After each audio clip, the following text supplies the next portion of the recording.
Hello friends, कैसे हैं आप सब। भगवान से जो मांगोगे वही मिलेगा। तो संजू देवी के चैनल में आपका स्वागत है। आशा है आप सब स्वस्थ होंगे, मस्त होंगे और खुश होंगे। तो चलिए मिलवाते हैं आपको भगवान के एक सच्चे भगत से। भगवान श्री कृष्ण जी के एक भक्त हुए काले खां। काले खां डाकिया थे जो मदन मोहन जी भगवान कृष्ण जी का पुजारी था। और उसके नाम की कोई चिट्ठी आती है तो काले खां उसको चिट्ठी को देने के लिए मंदिर में जाते हैं।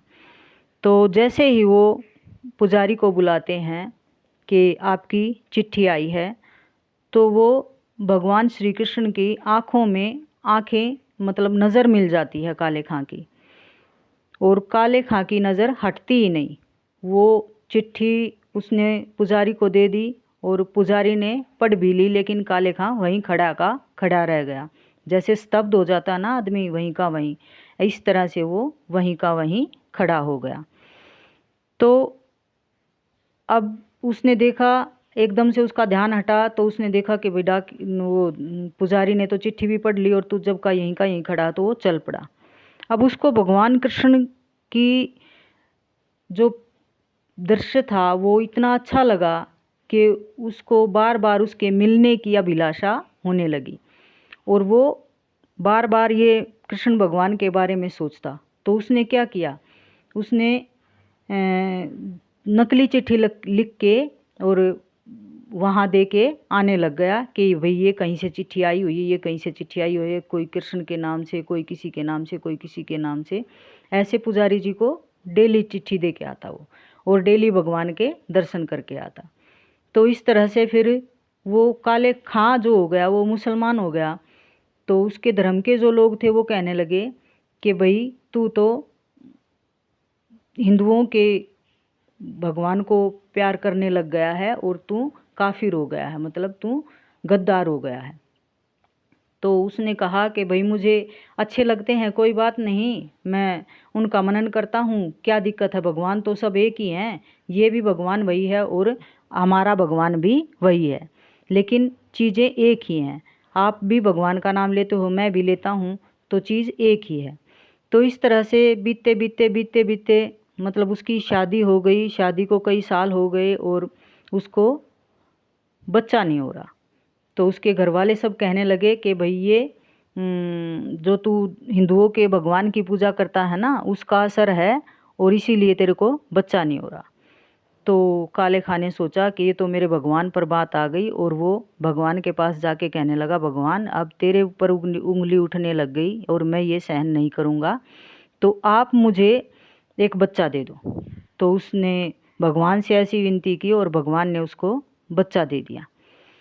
तो दिन बीतते बीतते बीतते बीतते वो बड़ा होने लगा और 8-7 साल का हो गया। तो वो एक दिन नदी के किनारे पर खेल रहा था। तो खेलते खेलते ऐसा हुआ कि भाई उसकी माँ वहाँ पर कुछ काम कर रही थी और उसको एक सांप ने डस लिया बच्चे को। तो जैसे ही बच्चे को सांप ने डसा तो माँ ने सोचा कि ये क्या हुआ। तो माँ पास में ही कोई मतलब वही मंदिर था भगवान श्री कृष्ण का, और वो उस बच्चे को उठाकर वहाँ पर ले गई और रोने लगी, बिलखने लगी, कहने लगी कि भगवान तूने ही मुझे दिया था मेरे पति की प्रार्थना से खुश होकर, और आज आपने ही वापस ले लिया। मेरे बच्चे को ठीक करो, मेरे को नहीं पता कैसे भी करो। तो इतनी मतलब बहुत देर हो गई और काले खां को भी पता चल गया और वो भागा भागा मंदिर में गया। तो उसे पता चला कि वो उसकी पत्नी खूब रो रही है। तो बच्चे को देखकर वो भी रोने लग गया। तो इस तरह से फिर उसने भगवान श्री कृष्ण से कहा कि भगवान आज फिर आप पर उंगली उठी है और ये उंगली कुछ न कुछ करेगी, इसलिए आप ही कुछ चमत्कार करो। तो भगवान ने उस बच्चे को ठीक कर दिया और इतना ही कहना था कि वो एकदम से खड़ा हो गया। खड़ा होते ही बच्चा कहने लगा कि कहाँ गया वो, कहाँ गया वो। तो उसकी माँ ने कहा, उसकी माँ ने उसको गोद से में लेकर बहुत प्यार किया और कहने लगी कौन कहाँ गया। तो उसने कहा कि अभी अभी जो मेरे साथ खेल रहा था। तो उसने कहा कि भाई कौन खेल रहा था। तो उसने कहा कि यही जो आगे जिनके दर्शन में करने के लिए पापा आते हैं बार बार और हम भी आ जाए हैं इनके मंदिर में, यही मेरे साथ खेल रहे थे और इन्होंने ही कहा कि तुम्हारी माँ रो रही है, चलो अब तुम्हारे मम्मी पापा के पास चलते हैं। तो इस तरह से भगवान कृष्ण ने ऐसी लीला की कि भगवान कृष्ण की लीला अपरंपार है और काले खां को भी पता चल गया कि ये सब भगवान श्री कृष्ण की माया है जिसकी वजह से मेरा बच्चा आज जीवित है।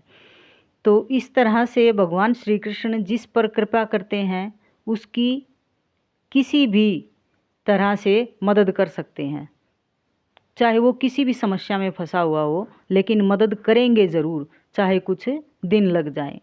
जिस तरह से कोई भी पुकारता है भगवान श्री कृष्ण को तो वो उसकी मदद ज़रूर करते हैं।